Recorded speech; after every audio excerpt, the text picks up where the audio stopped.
This is the Texas Land Guys podcast, hosted by brothers Tim Dosch and Tom Dosch. With their partners David Marshall and Tripp Rich, they have built DMRE, the leading land brokerage in Texas. With decades of experience brokering deals between landowners and real estate developers, they take you inside the deals that move the market.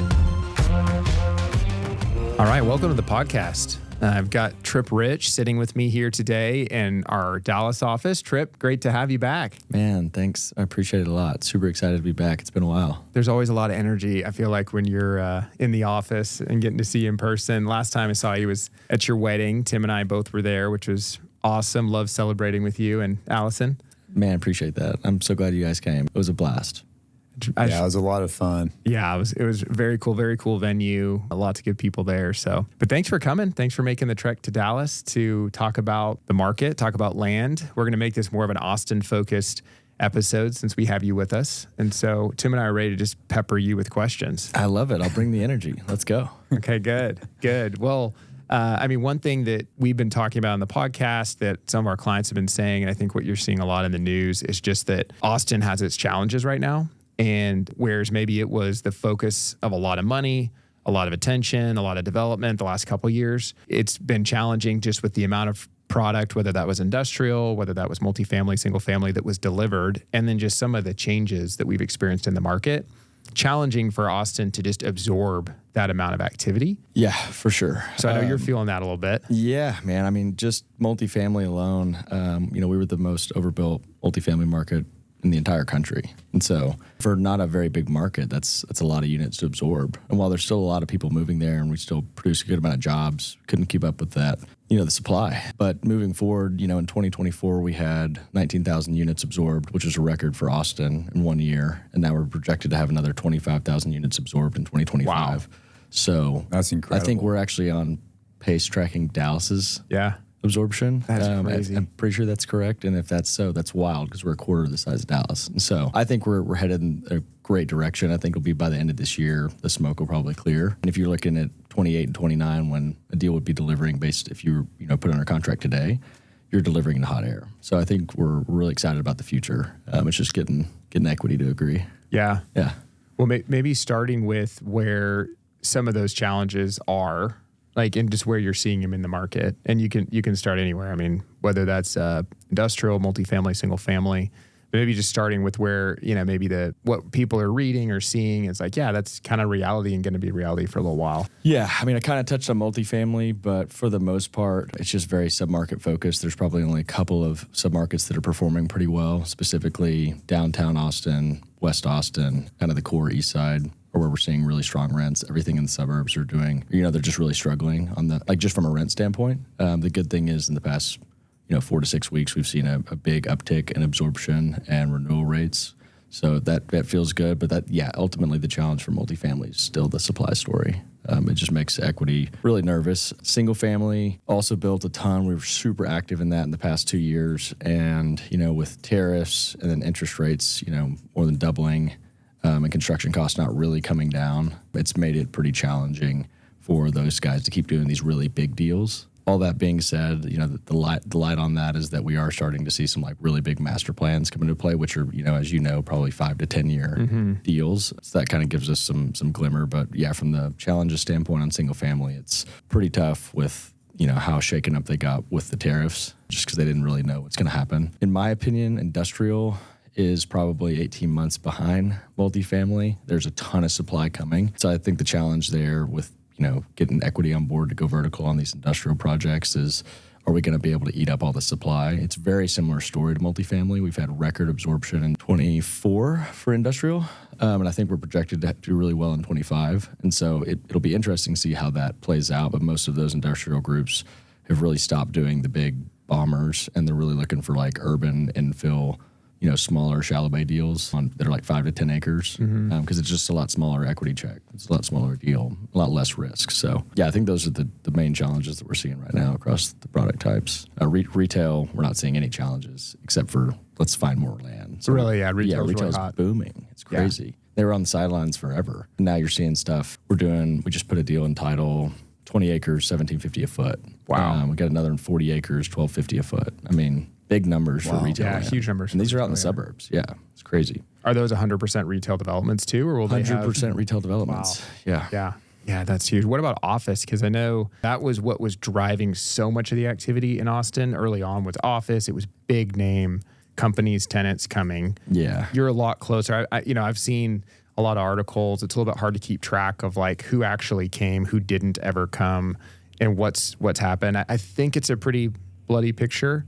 But is it also submarket dependent a little bit, or is it really just like, no, I mean, there's not really a place where it's going to make sense to do office in Austin right now? Yeah, I think for like the Class C, suburban office, like all that stuff is completely wiped. Like we're seeing it trade at like 16 to 18 caps right now. Wow. Yeah, pretty wild. And so urban infill office and domain, we're actually starting to see some pretty good sized leases get done, which is exciting because they've been delivering into like no leases for the past couple of years. Mm-hmm. Facebook did sign their deal at the 6X building that Kairoy did. They just never moved in. And so we're just waiting on them to move in.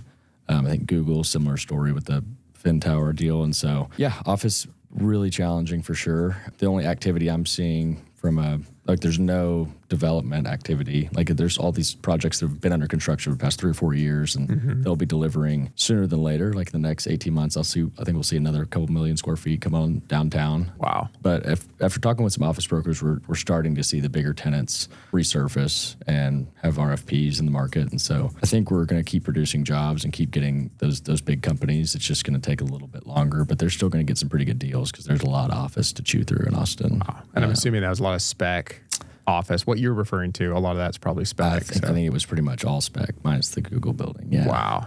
Yeah. That's crazy. I mean, from an office standpoint, if you think about how things have changed, things were so bad with COVID because of people not going to the office, working at home. But so much of that has gone back to people actually going and physically being at work. I mean, I think most companies are really pushing their employees to be in office.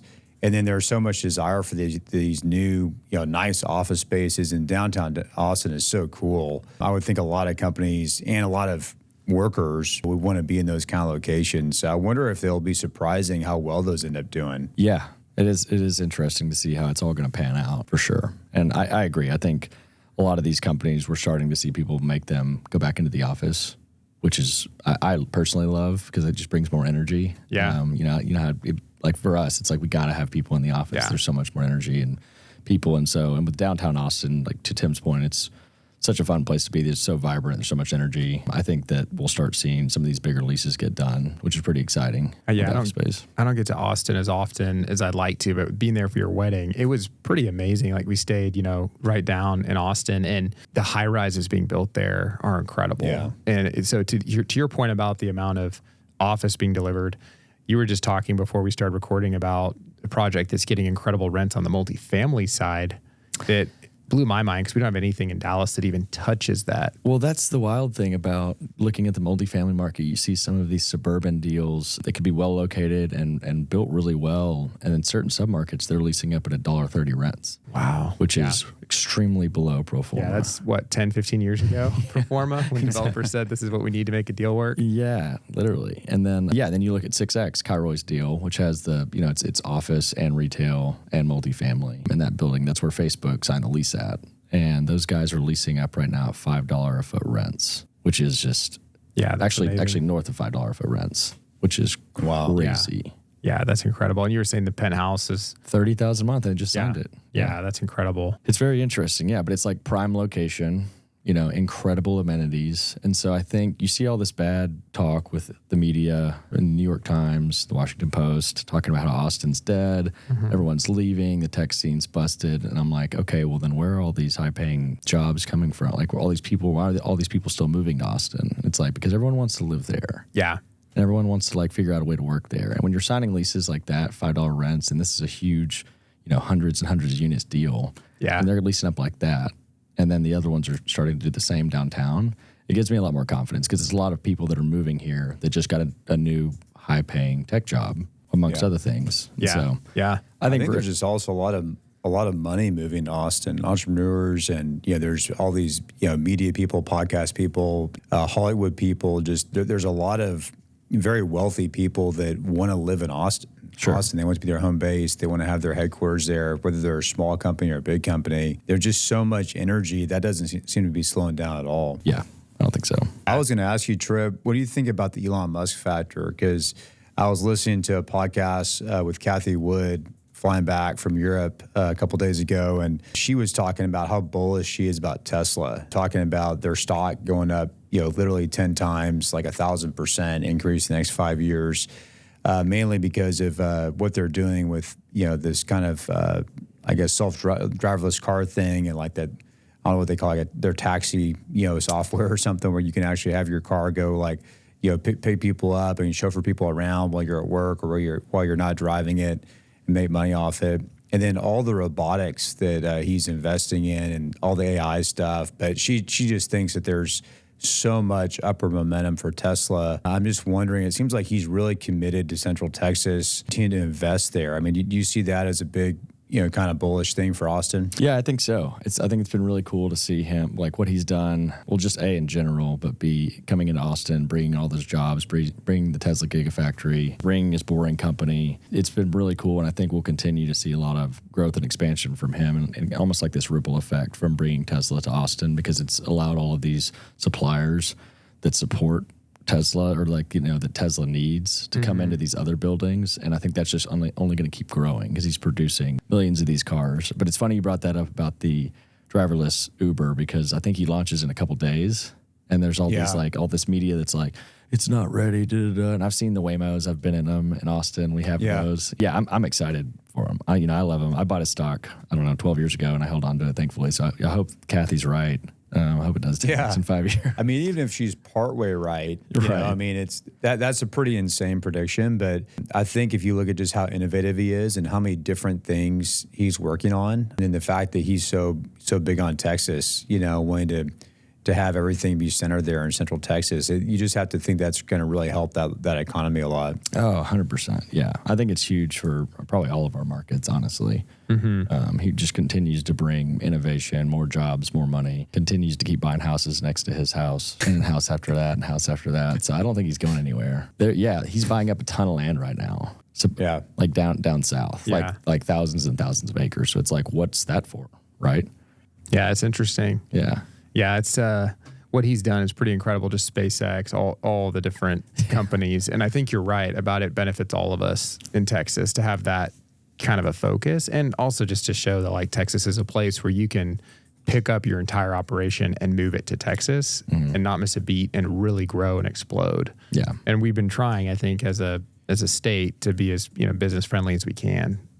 As people move from these other states. So I was going to ask you kind of back to just how are you advising some of these multifamily developers with what you were saying about just some of the challenge of the market, but the multifamily developers that are coming from maybe like a Dallas to Austin, because there's a couple really well-known Dallas developers that actually hadn't been active in Austin, and they're choosing now to go be active in Austin because they see this as a really good opportunity. They're long on Austin.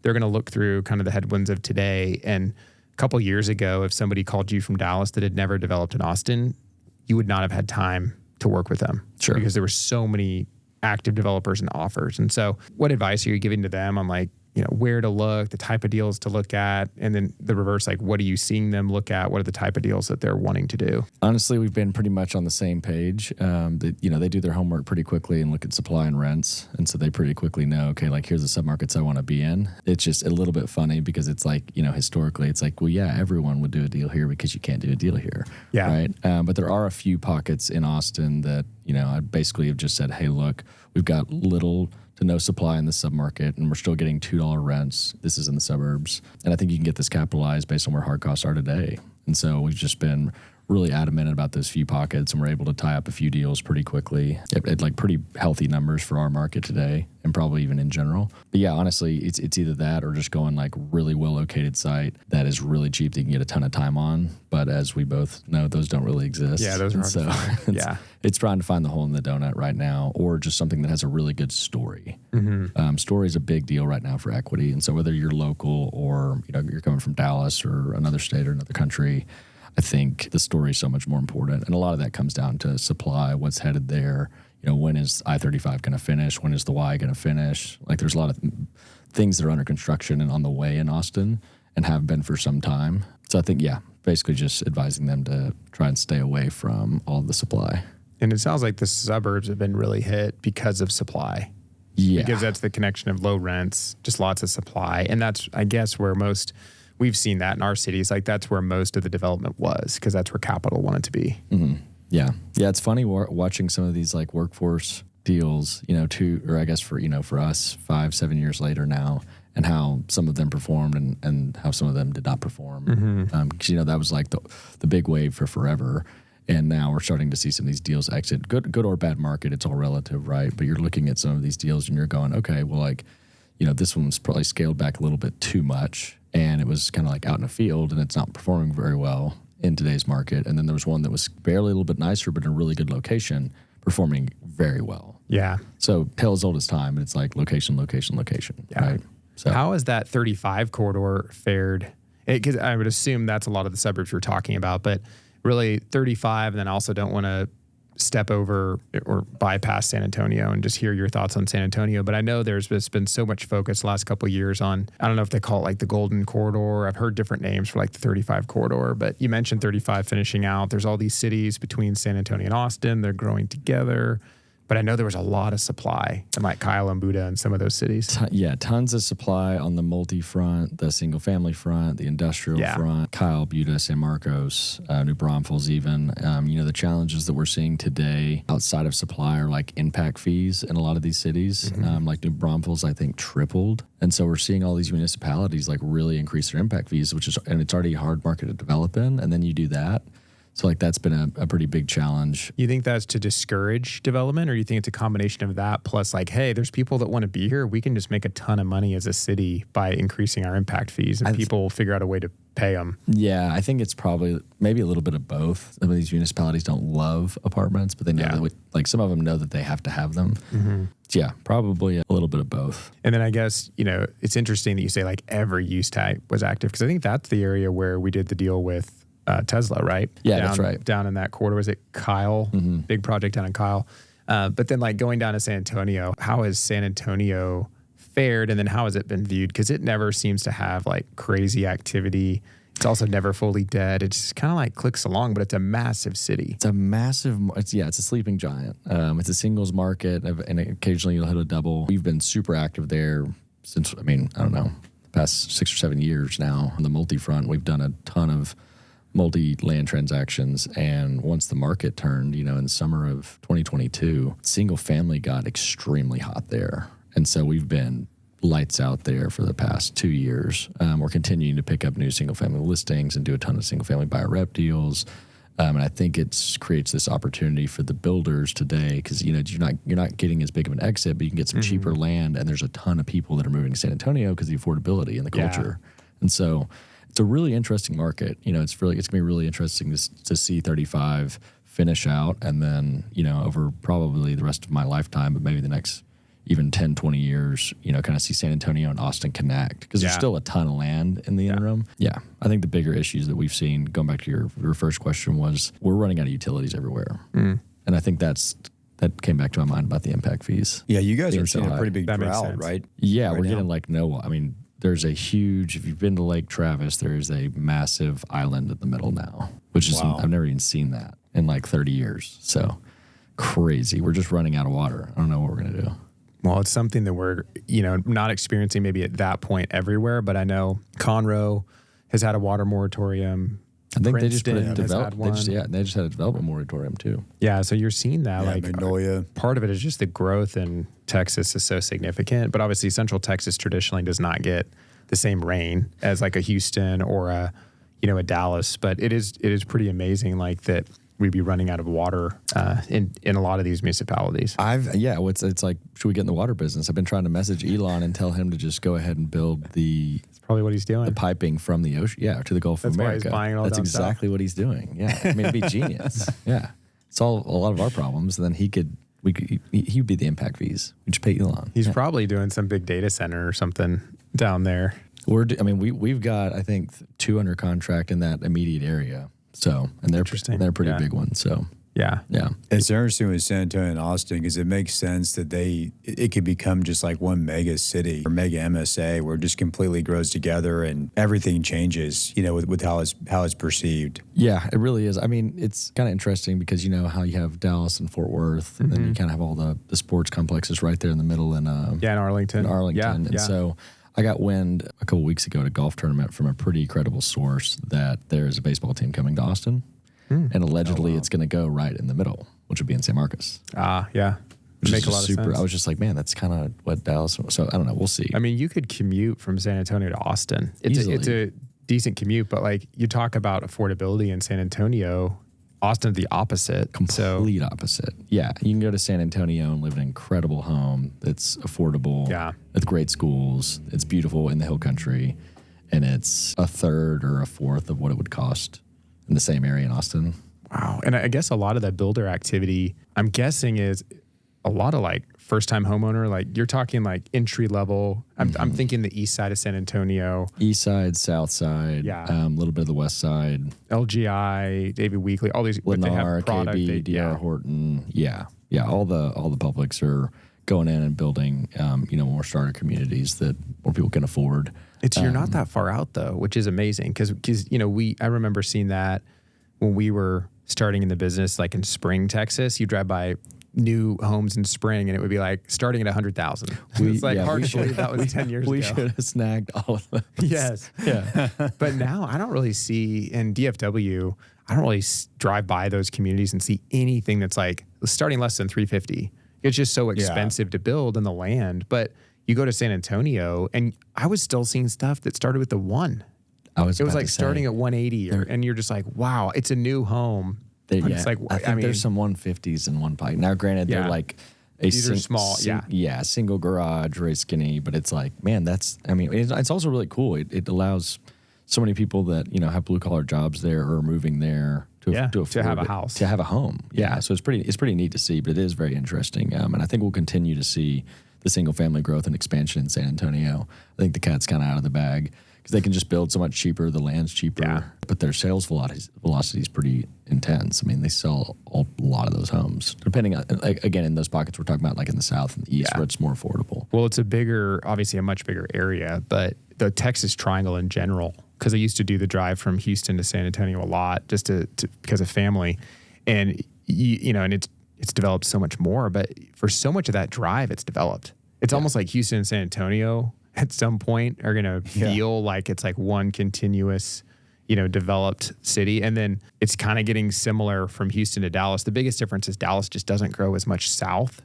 If Dallas was growing south the way it grows north, you would probably feel like Houston and Dallas are like already connected because Houston is definitely growing north. I mean, Tim, Houston, since I left to move to Dallas, you guys are talking about cities that we like never talked about when Tripp and I were there, like Willis. I barely even knew where Willis was, but isn't that like a pretty like hot market now, like north in Houston? Well, now it's New Waverly and going up to Huntsville pretty much. Yeah. So it's Huntsville was completely a different city, like disconnected back when we did that deal with Dinnerstein like all those years ago. That's incredible. And I think it's going to help some of these smaller towns like College Station and maybe Waco, some of these kind of towns that are inside the Texas Triangle as the big MSAs continue to grow. Those smaller towns, which I think College Station is a pretty big town now, but the population will keep growing in those places too. That's incredible though. It's like you're saying back to your comment, like would that be like a MLB baseball team?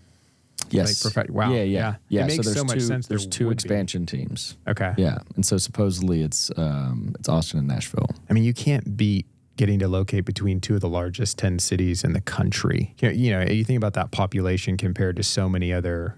It's amazing when you actually look at where a lot of these other teams are based and how small their populations are. So, because I guess, San Antonio obviously has several teams. Austin really doesn't, right? I mean, we just have the Longhorns, which is collegiate, and then that doesn't count as a professional. And then the MLS team, which it's like Soccer in America versus the EPL, Yeah. And so it'd be cool if you guys got an NFL team. Well, that'd be pretty cool. So through this same contact, who I cannot name, originally we were supposed to get one of the NFL teams. I think it was the Raiders or someone was actually supposed to move to Austin.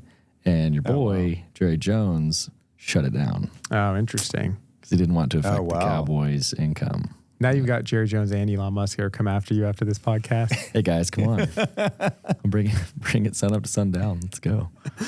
I was going to ask you, Tripp, what you think about industrial in Central Texas, because you made the point earlier about there's so much supply. Central Texas has never had this much supply. So the question is, can it be absorbed? Should people keep building deals there? But it seems like there's a fundamental transformation that is happening in Central Texas. I guess it has been for the last 5 to 7 years. It's just a different market. So especially with all the tariff stuff and potentially more trade with Mexico, with a lot maybe being trucked up from Mexico along I-35, going north in the United States. I mean, you just think it's a different industrial market. And so trying to look at it in terms of the context of the last couple of decades is kind of irrelevant, because it's, you're going to be able to absorb a lot more space. You're going to have a lot more companies moving there. I mean, we talked about Tesla and the growth that Tesla has and all the different companies that are vendors or do business with Tesla. It just seems like you can't really look at it in the context of historical absorption. Yeah, I think that's a fair point. I mean, based on what I'm seeing today, there have been a lot of groups that have pulled back, and it's not as much of, I mean, yes, there's a good amount that's under construction right now, but there's so many sites that got bought almost sight unseen. Mm-hmm. Like, it got so hot in 2020 and 2021.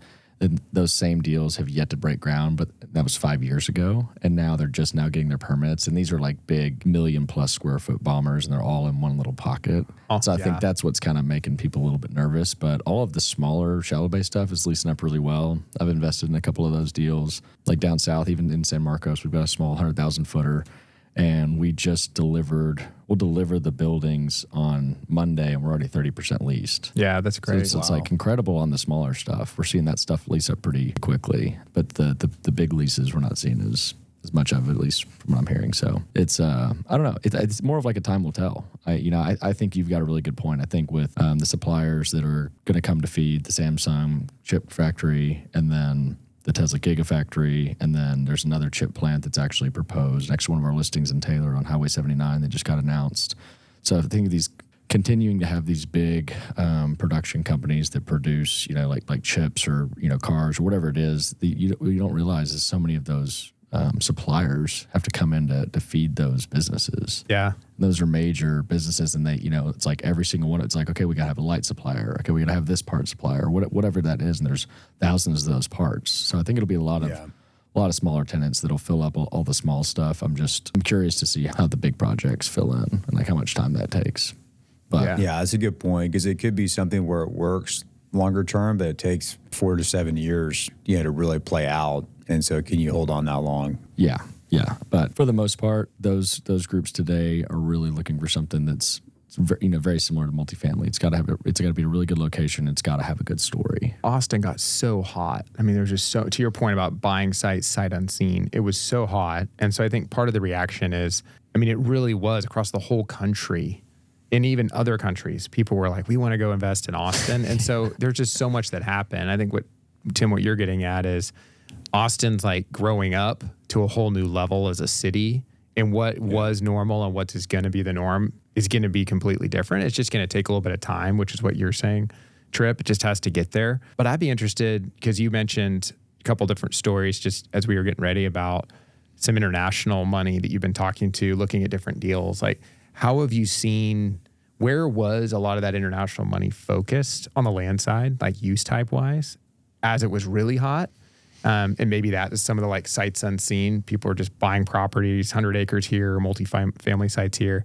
And then now, because I know you were just talking to a big investor group out of the Middle East the other day that's interested. And so they're looking at future investments. You have people trying to get out of deals that they bought when it was really hot, and then you have people wanting to come into the market. So like, how does that look right now? Yeah, it's a great question. It was really interesting to see how much foreign money, especially in North Austin, particularly from India, there was a ton of money that poured in to that entire, Georgetown, Leander, Cedar Park, everything in North Austin was getting gobbled up, and it wasn't really like a focus on product type. A lot of it is like ETJ land, that was like decently located, but they would just come in and just close and get at a better price, and then just, figure it out from there. But I think it's a big cultural thing. Based on my conversations, I've gotten really close with some clients from over there, and owning land is like a really big deal. Yeah. And so, that coupled with Austin and the hype around that, it for whatever reason, it just poured all that money into North Austin. And a lot of those deals were really successful. You know, the ones that had the water and the sewer, and they were able timed it right. And timed it right, or got really lucky if they did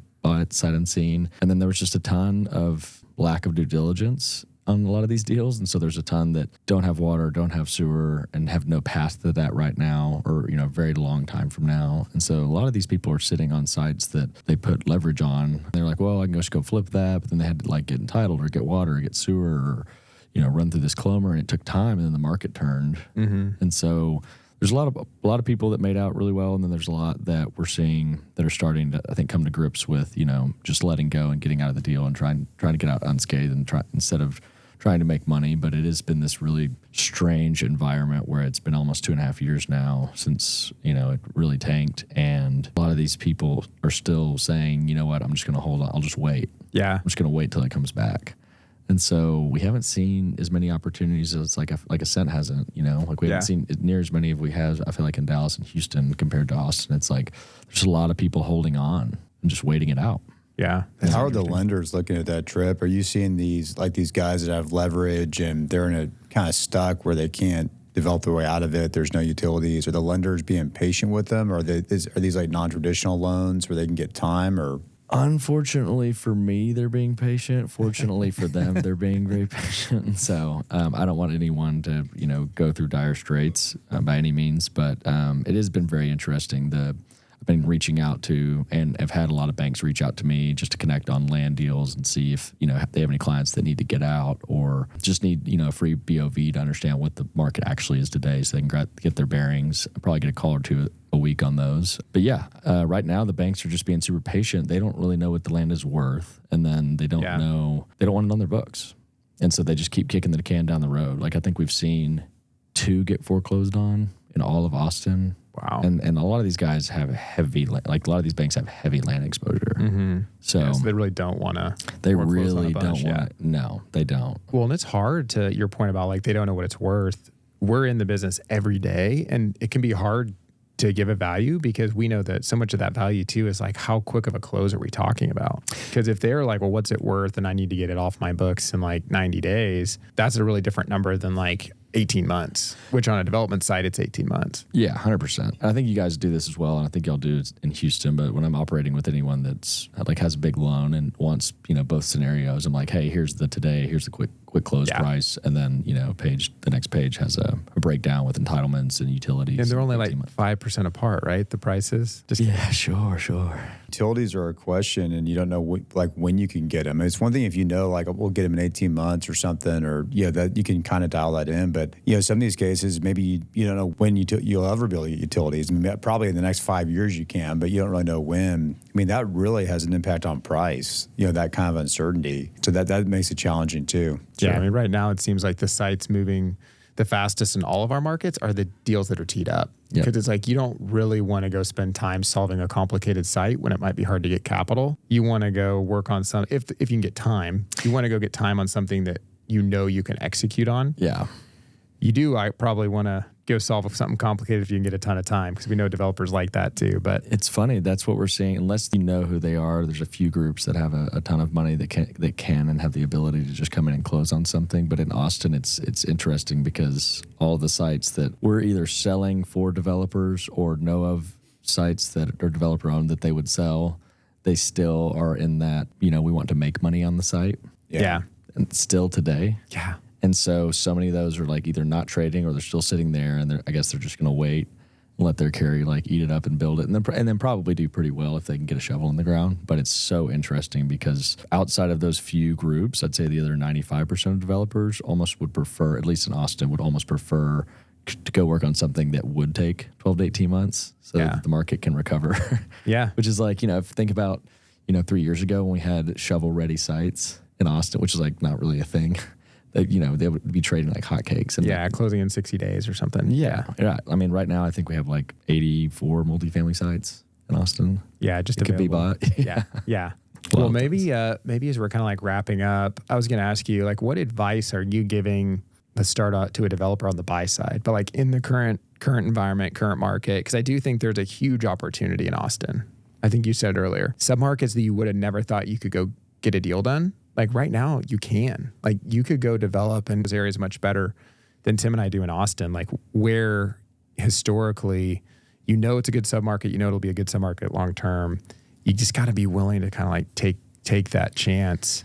So like, what's your advice though? If a developer is coming from Dallas and saying, we see the big opportunity here, we want to get a couple deals going. Yeah. So whether they're local or not, a big shift that we're seeing today, and what I've been advising them to do is to make the offer, even if we're not there on price. But I was like, we've got to go get paper in front of these sellers because we're finally starting. Like it's a tale as old as time, but it's always like, no, 10 million, and it's always been this number. Until it's not. Until it's not. Yeah. And like things in life change. People get jaded. People get deal fatigue.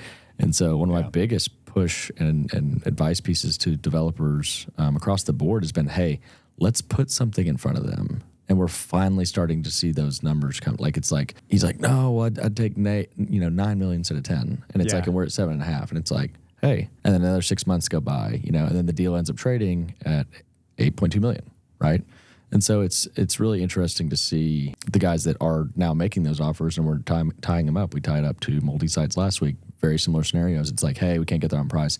Hey, make the offer. Let's go see. Let's go try. Now we're having to make a ton of offers to find the sellers that will meet the mark and give us time. That's what we're mostly seeing is these guys give us time again and not as much price discounts. But biggest advice has been like, hey, go put it in front of them. Yeah, that's good. And then on the other side, if it's a developer, because I know you're talking to a lot of developers that own sites, and you guys are marketing a lot of developer-owned sites. What's your advice there? Because if you're out in the market, timing is going to be longer on offers that you're getting, and then pricing is not going to be higher, like you said, like if you want to make money.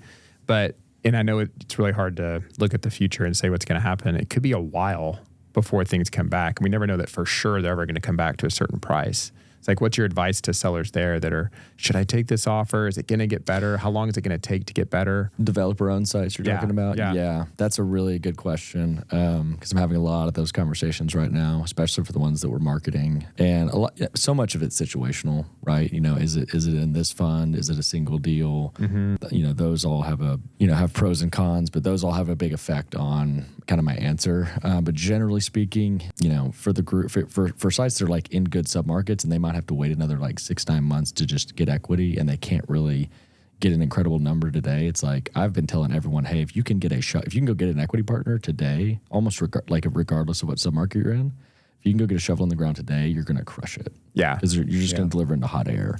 And so, I tell all of them truthfully, I'm like, hey, look, I'd love to go sell this, and if you need or you want to sell it, let's go do it. But if you can go get a shovel in the ground and do this, like, It'd be a good time, yeah. Yeah, do it. And the other flip side of that is, hey, let me go see if I can get you a number that's healthy enough that gets you your money, return on your money, your investors' money.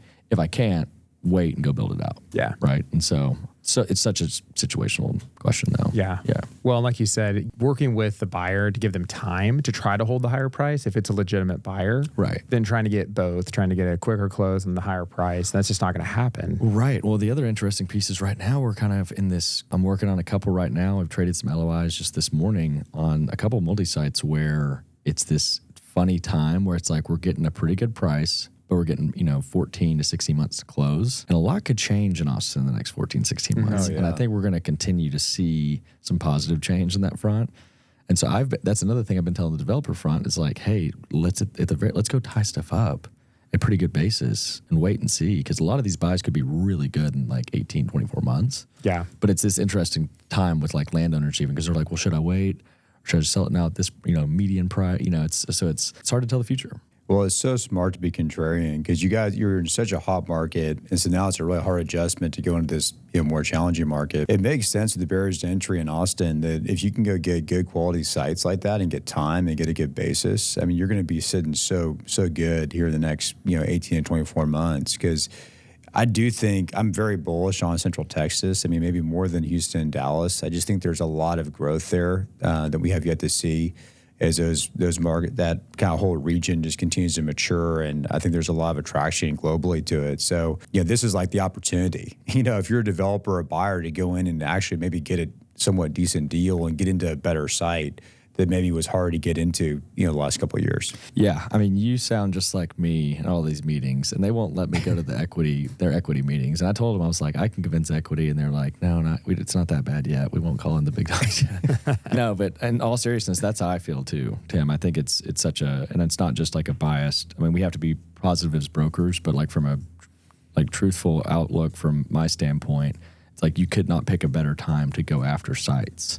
Because once one of these, can't say his name, but we had a client get, I think, 3 or 2 term sheets yesterday, and he's waiting on a third one today, all on multi-deals in Austin, in proper Austin. And it's once people start hearing that, because it's herd mentality. And as soon as those equity guys like Carlisle and UBS and JP Morgan, as soon as they get off the sideline in Austin, it's going to flood again.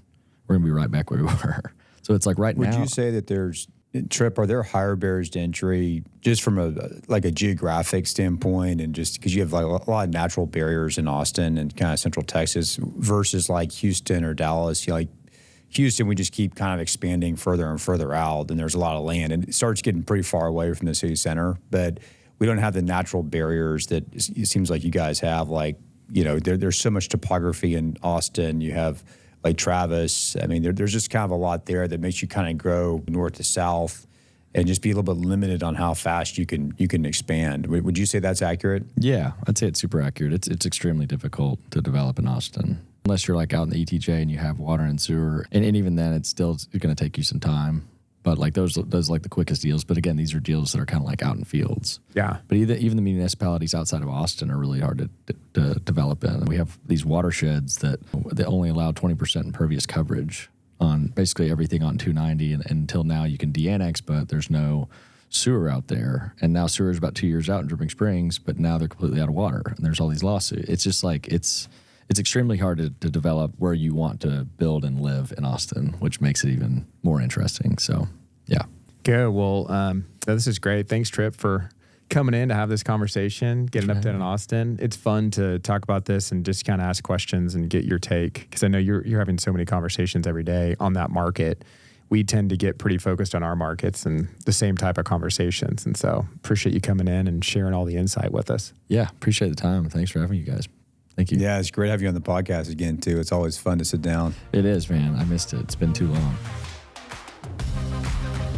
Thank you for listening to our podcast today.